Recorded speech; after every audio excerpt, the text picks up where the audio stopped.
सुमित का शौक था पतली दुबली लड़की का।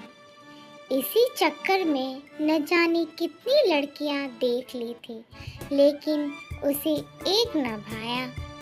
अरे कल वाली सुनीता, वो तो ठीक है, वो क्यों नहीं पसंद आई तुझे? अरे चेहरा दिखा था, कितना मोटा था, जैसे लग रहा था दोनों गाल में रसगुल्ले भरे हैं। अरे तो अच्छा है ना, क्या तुझे सूखी हड्डी चाहिए? माँ, मोटी लड़की ले आया ना तो तेरा ही नुकसान है। पता चला लोग उसे मेरी माँ मानकर बातें जरूर सुनाएंगे। देख, ये फालतू की बातें ना किया कर, समझा? जल्दी से जब तक जिंदा हूँ शादी कर ले। शादी का प्रेशर सुमित पर बहुत ज्यादा हो गया था। माँ भी बुजुर्ग हो रही थी, घर का काम उनसे हो नहीं पा रहा था। हाय रे, उषा को क्या हो गया? उषा को क्या हो गया? कोई है यहाँ पे? पड़ोसियों ने मिलकर डॉक्टर को फोन मिलाया। क्यों माँ, किसने कहा था पानी का मटका उठाओ? अरे गिलास में पानी पी लेती। ग्लास में तो तेरी माँ पी लेती, लेकिन तू कैसे पीता? बाहर टैंकर आया था, आज मोहल्ले में पानी की कमी थी, सबने भरी और तेरी माँ ने भारी मटका उठाकर जा ही रही थी, तभी इसका पैर चक्कर खाकर गिर गया। माँ, ऐसे तू बीमार हो जाएगी, मैं कितना डॉक्टर दिखाऊंगा। देख बेटा, तू कुछ ना कर, बस आज तुझे जो लड़की वाले देखने आ रहे हैं ना, तो उन लोगों को फाइनल कर दे बेटा। माँ, ऐसे कैसे फाइनल कर दूं? तो क्या माँ को गिराते रहेगा? अरे घर के काम में किसी मदद के लिए कोई तो चाहिए ना। या तो तू नौकरी छोड़ दे, या तो घर में बहू लेकर आ जा। अब सुमित क्या करता? माँ को तो रोज मरते हुए देख नहीं सकता था, ना ही पतली लड़की का सपना छोड़ सकता था। अब तो वो ऊपर वाले से ही प्रार्थना करता है कि शाम वाली लड़की अच्छी हो और वो पहली फुर्सत में उसे हाँ कर दे। और फिर हो जाती है शाम। शाम को एक बहुत ही पतली दुबली सी लड़की सामने खड़ी हो जाती है। अरे आप कौन? ओहो, धीरे बोलिए ना, इतनी जोर से सुनने की आदत नहीं है। वो हम लोग लड़के देखने आए हैं, मैं ही वो लड़की हूँ। वो क्या है ना, ससुराल देखना था तो मैं भी चली आई। सुमित देखता है, हाय रे, ये तो इतनी पतली है, दरवाजा ना भी खोलता तो नीचे से सरक के आ जाती। अरे हाँ, देखो ना देखो, 2 तल्ले की मकान है, रहने वाले सिर्फ 2, तुम आ जाओगी तो 3 हो जाएंगे। दोनों बात कर रहे होते हैं, तभी पीछे से लड़की की माँ आ जाती है। बेटा, बोलो तो हम बड़े लोग भी कुछ बैठकर बात कर ले, या कहो तो इसे छोड़ जाते हैं, क्यों सीमा? जी आइए ना। वो क्या है ना, माँ की तबीयत कुछ ठीक नहीं है तो मैं ही बात कर लेता हूँ। देखिए, मुझे लड़की पसंद है, कल शाम को आते हैं ना बारात लेकर। तभी सुमित की माँ आ जाती है। हाँ, तू ही मालिक बन जा। अरे माँ जिंदा है अभी तेरी। बहन जी, बताइए कैसा लगा घर? जी बहुत ही शानदार, हमें रिश्ता पसंद है जी। क्या सुमित, इतनी पतली सही है ना? या बोलो तो इसका मांस भी ज्यादा लग रहा है। पतली सी सीमा इतनी पतली होती है कि उसे लगता है कि माँ बेटे उसका मजाक उड़ा रहे हैं।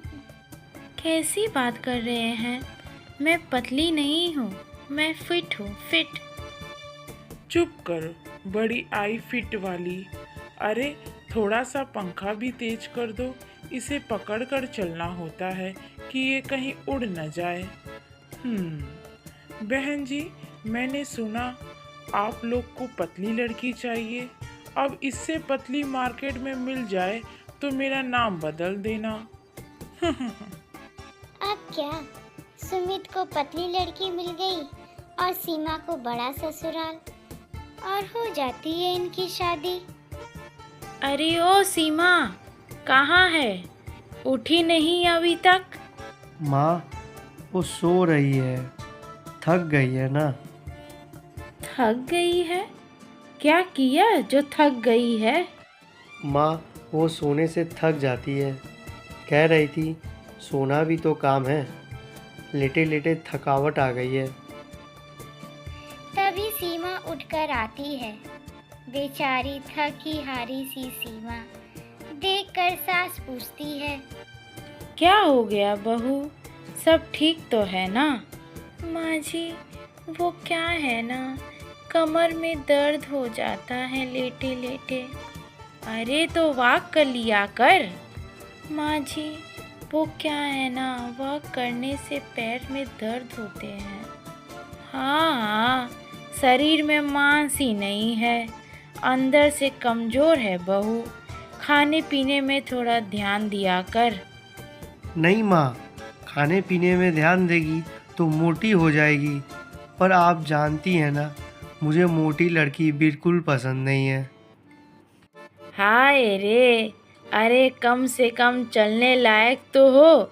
खाते खाते थक जाती है, चलते चलते थक जाती है, बैठे बैठे थक जाती है, सोते सोते थक जाती है। अरे अरे ये थकी सी लड़की, इस घर में काम कैसे करवाऊँ मैं? अरे माँ जी, ऐसी कोई बात नहीं है, करूँगी ना मैं घर का काम भी।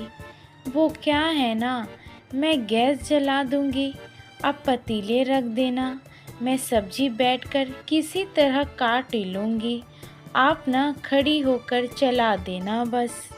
अब बस कर, सब मुझे ही करना है तो तेरा क्या काम है? जा तू अपने घर और कुछ खा पी कर मोटी होकर आ। मोटी हो जाओ तो ना आना माँ, पर तुझे पता है ना, मुझे मोटी लड़की पसंद नहीं है। अरे तो इतनी भी पतली किस काम की, घर का काम भी ना हो, कमज़ोर है कि कल को बच्चा कैसे पैदा होगा? बहू माँ बेटे की लड़ाई देखते ही उसे चक्कर आ जाती है और वो गिर जाती है। लग रहा है कि कुछ खुशखबरी है, दादी बनने वाली हूँ मैं। अरे माँ, वो ज़्यादा तेज आवाज़ से बात सुनती है ना, तो वो थक कर बेहोश हो जाती है। जल्दी से जाकर पानी लेकर आ। सास बेचारी लंगड़ाते किचन जाकर पानी लेके आती है। सुमित बहू के मुंह पे पानी डालता है तो उसे होश आ जाता है। सुनो जी, माँ को बता दो, मैं ज़्यादा देर तक बहस नहीं सुन सकती, कमज़ोरी चढ़ती है मुझे। हाँ हाँ, बता दिया है जब तू बेहोश हो गई थी। हे भगवान, पतली लड़की के चक्कर में न जाने कागज़ का फूल ही उठा लाया है सुमित। तो क्या गमला चाहिए था क्या माँ? अभी देख तो कितनी प्यारी सी लग रही है, अप्सरा की तरह। अरे अप्सरा भी पंख फैलाती है, इसे तो पंखों का भार भी न झेला जाएगा। क्या है माँ, क्यों हमेशा लड़ते रहती है? लड़ नहीं रही हूँ मैं तो इधर माँ बेटे फिर शुरू हो जाते हैं, वहीं सीमा को फिर चक्कर आने शुरू हो जाते हैं। हाय रे, अरे चुप, देखो फिर बिखर रही है। पतली बहू की लालच में सुमित ने तो सारी रिकॉर्ड ही तोड़ दिया है।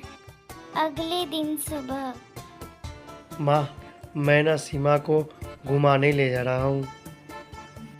हाँ बेटा, ले जा, क्यों नहीं, लेकिन रुक, पहले मैं मोहल्ले वाले को बता दूँ कि मेरी बहू निकल रही है, तो ज़रा गाड़ी वाड़ी साइड कर ले, क्या पता किसकी आवाज़ से कहाँ बिखर जाए। देखिए ना, माँ जी हमेशा मेरे पतलेपन का मजाक उड़ाती रहती हैं। अरे वो तो बहुत दूर दूर से रिश्ते आए थे मेरे लिए, लेकिन पापा ने कहा कि तुम्हें पतली ही बीवी चाहिए, इसीलिए पास में करा दी शादी। हाँ, रिश्ते तो दूर दूर से थे, लेकिन तुझे दूर दूर तक पहुंचाता कौन? कैसे जाती तू दूर? रास्ते में ही तो तू दिखना ही बंद हो जाती है। सास बोल रही थी कि सीमा बैठ जाती है। क्या हो गया? अभी तो बोल रही थी घूमने जाना है, अब बैठ क्यों गई? वो क्या है ना, सासू माँ पहले बोल ले, फिर देखते हैं। क्या है माँ, तू भी ना। सुमित सीमा को स्कूटी में पीछे बैठाता है और निकल जाता है मस्ती में। लेकिन ये क्या, जैसे ही स्कूटी तेजी पकड़ती, सीमा छपक से जमीन पर गिर जाती है और सुमित निकल जाता है आगे। सुमित के जाने के बाद सीमा किसी तरह घर के अंदर आती है और सास को सारी बातें बताती है। मैंने तो कहा ही था कि मोहल्ले वालों को बता देती हूँ। मुझे क्या पता, मेरे बेटे को ही नहीं पता कागज की फूल जैसी बीवी है, ज़रा सा हवा भी हो तो बिखर जाती है। अब बैठ, पास के घर पर कीर्तन है, वहाँ लेकर चलूँगी तुझे। शाम हो जाता है, सीमा अंदर खाना बना रही होती है। माँ वो सीमा ना जाने कहाँ टपक गई। मैंने बहुत खोजा, वो कहीं मिली नहीं। माँ कहाँ होगी मेरी सीमा? माँ मेरी बीवी कहाँ होगी? माँ सुमित को नहीं बताती है कि सीमा घर कब की आ गई है। कहाँ होगी मतलब? अरे तेरे साथ तो गई थी। देख बेटा, हो सकता है कि हवा के साथ बह गई हो, इसीलिए कह रही हूँ, लड़की के अंदर इतना मांस हो कि खुद को संभाल सके। अरे कम से कम ताकत तो हो। पतली के चक्कर में कमजोरी कहाँ तक की सही है, बता। हाँ माँ, तू सही कह रही है, लेकिन अब क्या करूँ? कहाँ से लाऊं मेरी बीवी को? अगर मैं ले आऊं तो तू क्या उसे पतली रहने की जिद करेगा? नहीं माँ, कभी नहीं, इस जन्म में कभी नहीं करूँगा। सास सीमा को बाहर बुलाती है और सुमित बीवी को देख खुश हो जाता है। नहीं, मुझे पतली और कमज़ोर नहीं, सख्त और ताकतवर बीवी चाहिए। तुम अपना ध्यान रखो सीमा, खूब खाया करो। तुम मोटी भी हो गई ना, तो भी मैं तुमसे ही प्यार करूँगा।